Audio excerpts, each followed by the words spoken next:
Presidenta, quiero hacer una proposición que hemos hecho junto con usted de condecorar a Jennifer Arias por su elección como presidenta de la Cámara de Representantes. ¿Será que a falta de control político ahora sigue el comité de aplausos? Ya se parecen al Consejo de Villavicencio. ¡Holi! Bienvenidos a La Mermelada, el noticiero que las unta, y con ustedes su presentadora favorita, Bruticia Malecha. Hoy contamos con el patrocinio de alabanzas, condecoraciones y mentiras servilistas de la impoluta clase política tradicional. ¿Será por la proposición en la Asamblea Departamental del Meta para condecorar a mi Jennifercita Arias, presidenta de la Cámara de Representantes, y Vanicita Martínez, vicepresidenta del Senado de la República? ¿O por las mentiras de mi presidenta de la Cámara de Representantes? ¿Qué fue exactamente lo que hizo su hermano? Porque usted está hablando de una equivocación. ¿Fue una equivocación o fue un delito? ¿Sí? ¿Por qué? ¿Qué pasó con su hermano con la justicia? Para que usted lo diga en una frase, no tiene que dar una explicación muy larga. ¿Qué fue lo que pasó? Mi hermano se equivocó, tomó una mala decisión y pagó por la mala decisión que tomó. Eso no significa que vaya a estar el resto de su vida por una No, pero, equivocación. doctora Arias, pero perdóneme, Tomó no esquive la todo pregunta. por la- No, es que una cosa, es decir, una persona cuando comete un delito, No, pues también se con su equivoca, con- pero el su que condena. comete un delito, no una equivocación. Entonces, él cometió un delito, sí o no, y fue condenado por él, sí o no. Cuando uno se declara culpable de algo es porque cometió un hecho que no estaba apropiado con la legislación del país en donde ocurrió. ¿Por qué no usa la palabra delito? Diga, mi hermano cometió un delito y fue condenado y Porque, purgó su porque yo condena. ¿Es así? puedo utilizar las palabras que yo considere apropiadas. O sea, que traficar con cocaína es una simple equivocación. Con razón los señalamientos a la mayoría que rodea mi sagrado corazón colombiano. Ellos consideran el narcotráfico como una simple equivocación. ¿Qué fue lo que hizo su padre para que los oyentes se ilustren? Mi papá llegó a un sitio donde estaba una persona que tenía una arma. Empezó a discutir con mi papá, el señor sacó el arma, mi papá se trató de defender, el arma se disparó y el señor lamentablemente falleció. Eso fue lo que ocurrió. No hizo mi papá, esos fueron los hechos. ¿En realidad esos fueron los hechos?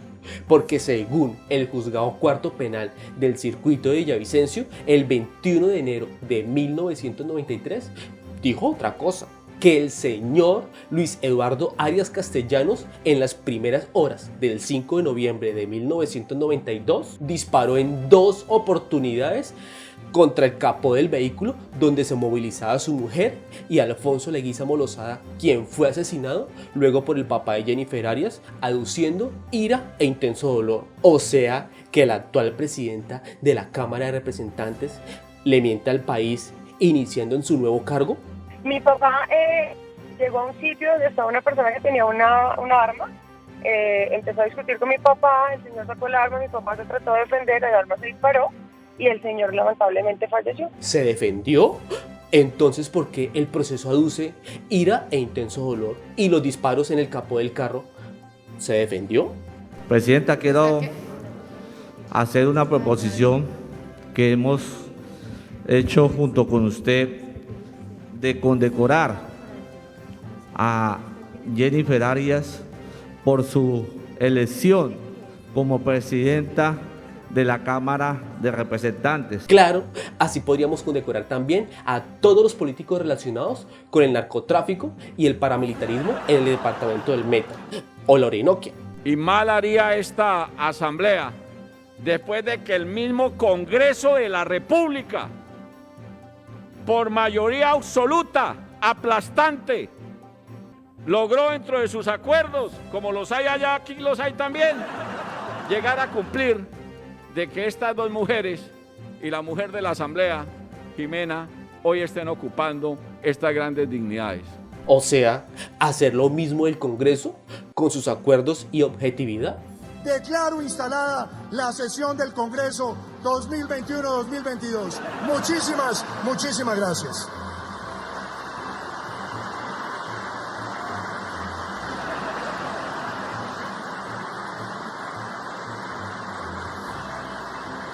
Muchas gracias.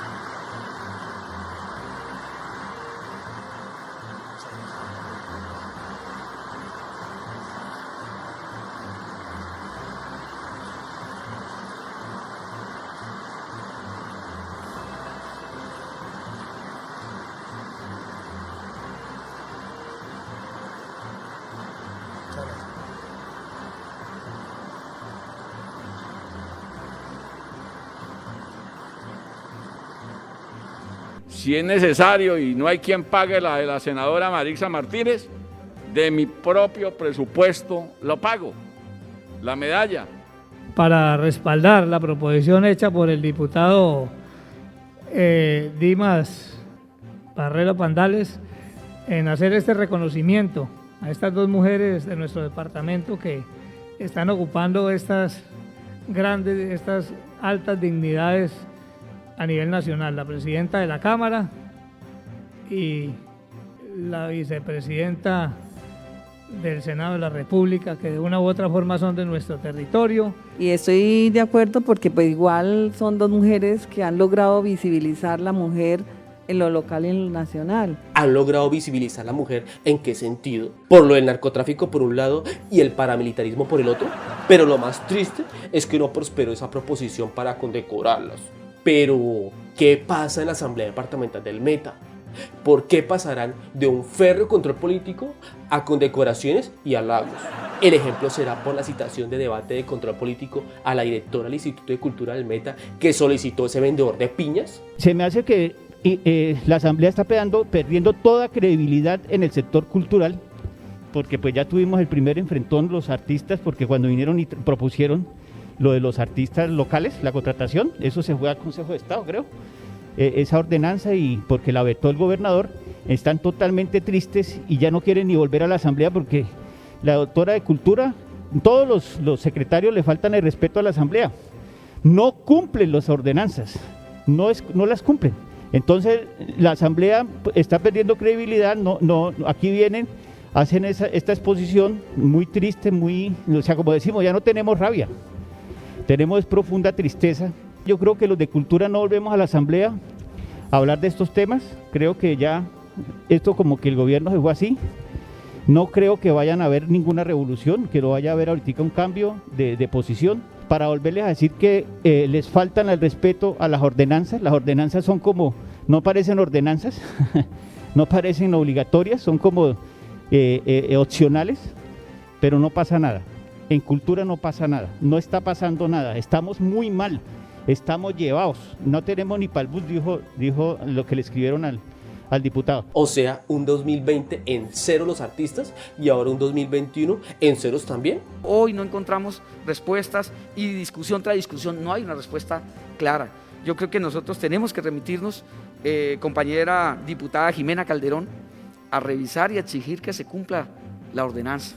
Y si no, poner en conocimiento de los entes de control esta situación para que no sea omisión de la corporación, porque hoy no veo ninguna acción por parte del Instituto de Cultura del Meta. Y ahora viene el torneo internacional del Joropo y me imagino que ahí se va a hacer un gran gasto o el recurso que haya y ellos tampoco van a recibir nada. Estoy casi totalmente convencido de que nuevamente las contrataciones se van a hacer a través de operadores, se va a quedar en la tercerización que tanto hemos criticado y que no es legal. Esa tercerización está prohibida por la ley y hay jurisprudencia y yo sé que al final se hallará la razón. Lo que pasa es que el mismo sector, el gremio, es muy pasivo y se queja, se lamenta, pero no pasa nada.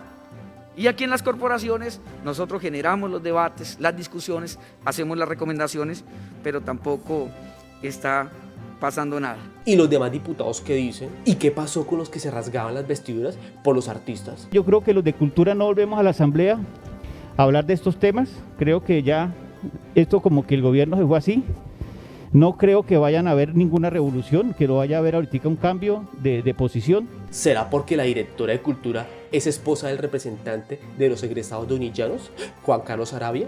Parece que los diputados se ahorraron futuras obligaciones de su cargo en el sector cultural. Y aquí en las corporaciones nosotros generamos los debates, las discusiones, hacemos las recomendaciones, pero tampoco está pasando nada,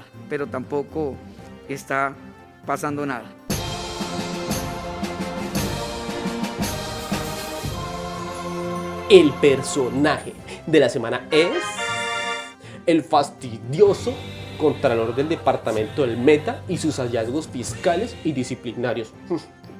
unas presuntas irregularidades en la ejecución del contrato 2116 de 2018 suscrito entre la Universidad de Los Llanos y el consorcio Uninco Educativo, cuyo objeto es la construcción de un edificio académico administrativo en la sede de San Antonio de la Universidad de Los Llanos, es decir, aquí arribita, a un par de cuadras. Se encontraron 2 hallazgos. Uno relacionado con no publicación en el SECOP de documentación contractual. Incluso la publicaron como consecuencia del informe preliminar. Y 2, un hallazgo administrativo con incidencia disciplinaria y fiscal por un presunto daño patrimonial por valor de 82.635.762 por calidad de la obra. Lo disciplinario va a la Procuraduría Regional del Meta y lo fiscal va a la Contraloría Auxiliar de Responsabilidad Fiscal y Jurisdicción Coactiva, donde allá se establecerá los responsables frente a los presuntos responsables o gestores fiscales presuntamente involucrados y la recuperación de la plática.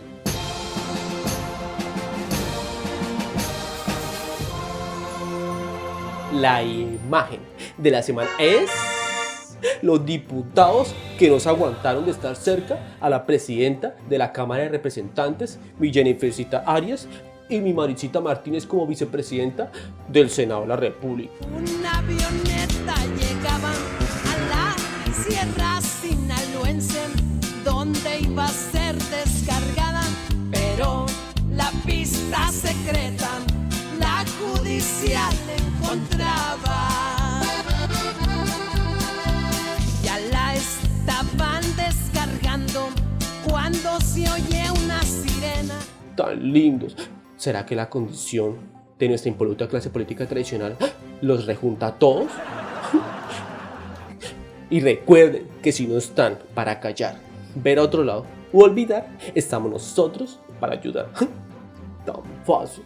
¿A qué clase de diputados te estás refiriendo? Porque ahora sí me dejaste con una gran incógnita. Están excandidatos y hay ¿Embajadoras? Diputados, excandidatos a la gobernación. Ahí, o sea, y no solo de ahí del Meta, sino de Guaviare. Eso es todo como un clan que se requiere obviamente empezar a articular e investigar cada cosa para ver exactamente cómo operan. Pero ahí hemos descubierto algunas cosas que son importantes para que la gente sepa por qué clase de gente está votando o dejándose de comprar el voto.